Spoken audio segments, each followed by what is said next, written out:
development. So, namely developmental biology, namely looking at the neurodevelopment, meaning that what will eventually become your central nervous system, which is the brain and the spinal cord. So we had models in the lab. We looked at mouse for mammalian model, and we looked at spider for the invertebrate model. Neural tube defects is the #1 cause of central nervous system malformation. What that means is that neural tube defects is the reason why worldwide people have problems with their brain and their spinal cord. The largest organ of our body is the skin. The non-neural ectoderm is the primitive tissue for the skin.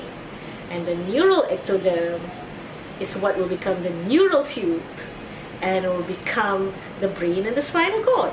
This is that it starts off as a flat piece of tissue. It needs a lot of tugging and pulling and rolling, really roll into a tube that forms one end of it becomes the brain and the other end of it becomes the spinal cord.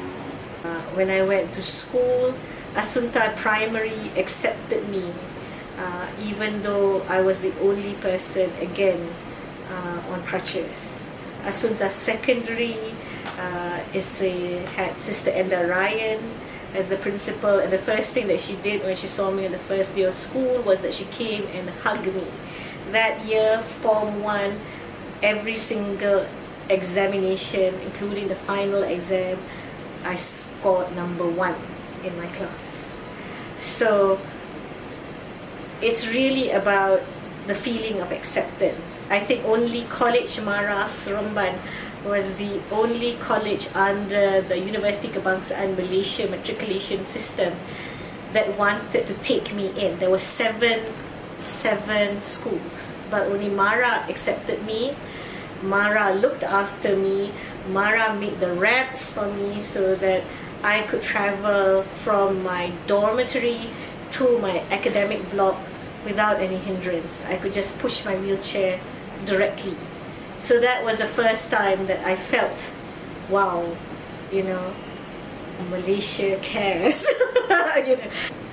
So I've gone on stage 3 times, 3 convocation ceremonies. And all 3 convocation ceremonies were awesome. Meaning that the moment the moment as I made my way to the stage itself, the halls just erupted. Irrespective of whether it was Malaysia or whether it was in London, it just completely erupted. And it's an experience quite you can't compare it to anything really, especially when you really have to work 10 times harder than everyone else, when everything is a lot more difficult for you. I run a group called Malaysia NTD. It's a group for people who have children with spina bifida or for spina bifida individuals. And the reason why having that group is really a positive thing for me as a scientist is that I get to know people, very close up, and I get to talk to them about their history, and once they're comfortable enough with me, they open up, and almost all of them have told me that they were exposed to something or other during early pregnancy, whether it's the wife or the husband. So men should not think that they are completely out of the equation.